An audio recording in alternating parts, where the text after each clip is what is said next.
You're stupid. Not your IQ, not your grades.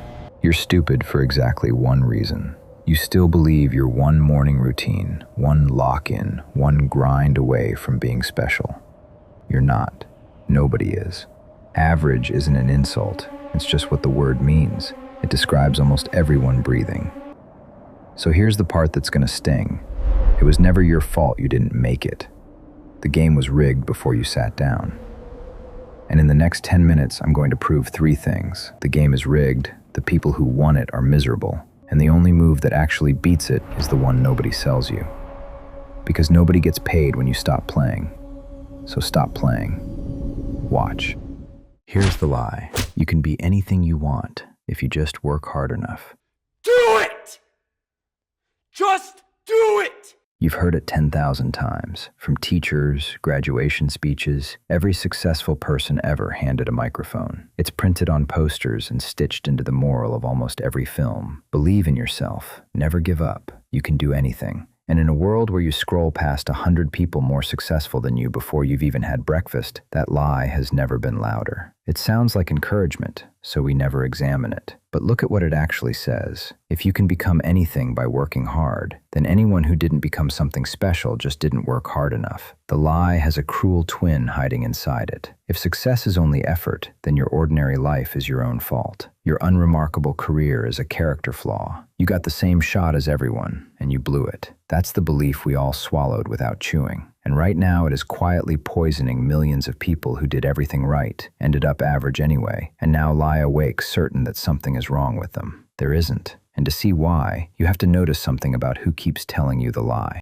Every time you hear, "I made it, and so can you," it is coming from someone who made it. Obviously, they're the one with the stage, the book deal, the interview, the podcast, the highlight reel. We built an entire culture out of studying winners and asking them how they won. But here's what you never see. For every person on that stage saying, "I never gave up," and it paid off, there are 10,000 people who never gave up either, who worked just as hard, wanted it just as badly, made the same moves, took the same risks, and got nothing. And you will never hear from a single one of them, because losing doesn't come with a microphone. This has a name: survivorship bias. We collect the testimony of the survivors, and we never count the graveyard, because the graveyard is silent. So we stare at the handful who won, trace backward through what they did, and announce that's the recipe, never noticing that thousands followed the identical recipe and starved. The advice isn't just incomplete, it's rigged at the source. You've been taking life lessons exclusively from lottery winners, while every losing ticket sits in a landfill you'll never visit, which forces the question nobody on that stage wants to answer out loud. If they all worked hard, the winners and the 10,000 who vanished, then what was the actual difference between them?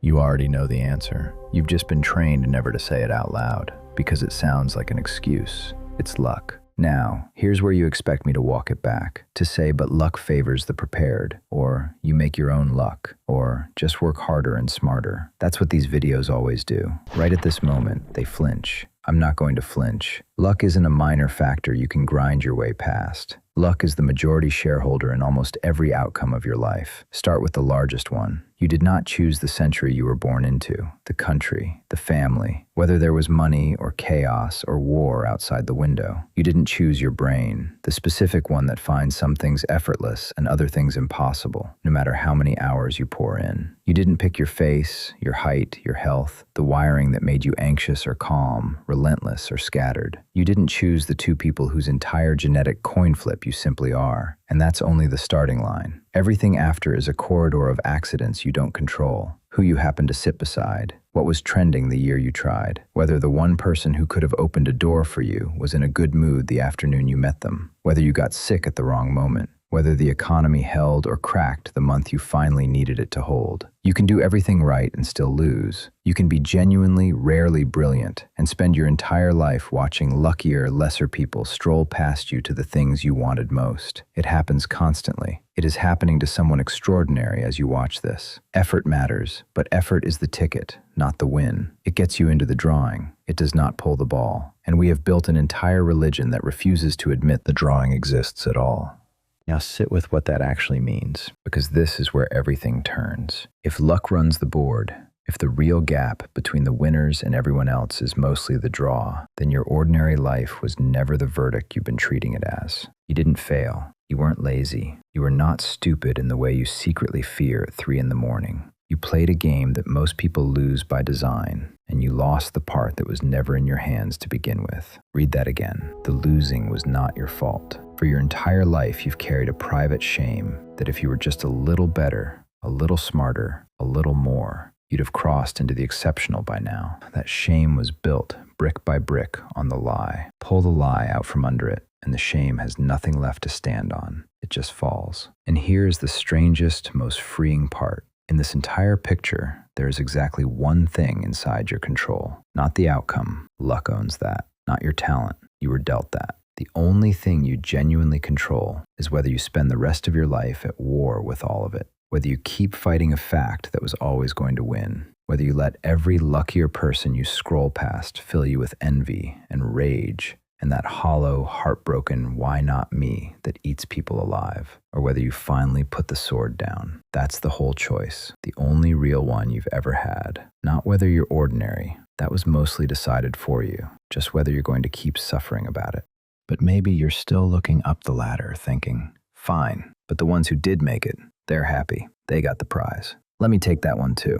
Here's what nobody tells you about climbing. The thing that drives most people to win isn't love of the work. It's a hole, a feeling of not enough that they're trying to fill with applause, money, status, proof that they're special. And here's the cruel joke. The hole doesn't close when you win. It moves. The person with 1 million followers wants 10. The one who made the money is now terrified of losing it. The one who got famous reads the one bad comment out of 1,000. The summit they killed themselves to reach turns out to have another summit behind it. There's always someone richer, bigger, more special. And now they're trapped. Because they built their entire identity on being ahead, and someone is always ahead of them. They didn't escape the game by winning it. They just bought a more expensive seat at the same table. Still anxious, still comparing, still one slip from feeling worthless. The striving never delivered peace. It just raised the stakes. So get the fantasy out of your head. The one where the prize was contentment, and you're the only one who missed out. The winners are out there grinding their teeth at night too. You were never missing the thing that makes a life feel good. Neither were they. That thing was somewhere else the whole time, and almost nobody on that ladder ever finds it.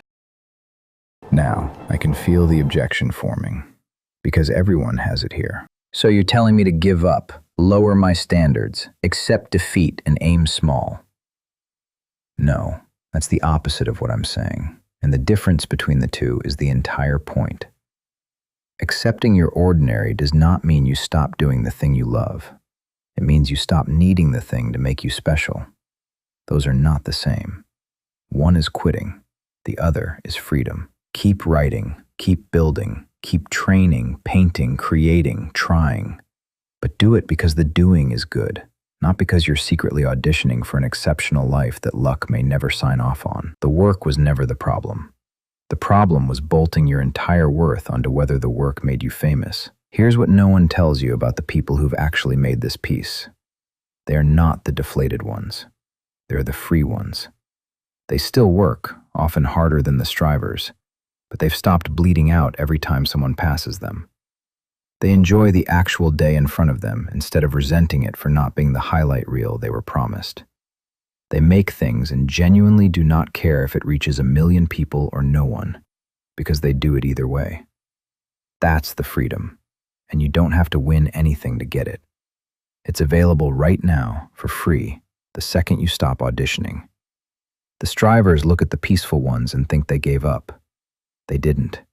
They just figured out the game was mostly luck, decided to love the playing of it, and quietly stopped suffering, while everyone above them kept climbing a ladder that never ends. So, back to where we started. You are not special. You're probably not going to be the exception. The odds were never tilted your way, and no amount of believing in yourself rewrites them. But you were never required to be special in order to be okay. That was the lie all along. You can have a small, ordinary, unremarkable life, the kind almost every human who has ever lived has had. And it can be good, full of real things, mornings, people, work you like, a few you love. The exceptional life was always a lottery. The good life never was. And that one is available to almost anyone willing to stop fighting the first. So here's the thing nobody will say to your face. You're not a genius. You're probably not going to win. You are, most likely, average. And a lot of the reason is just luck you were never going to control.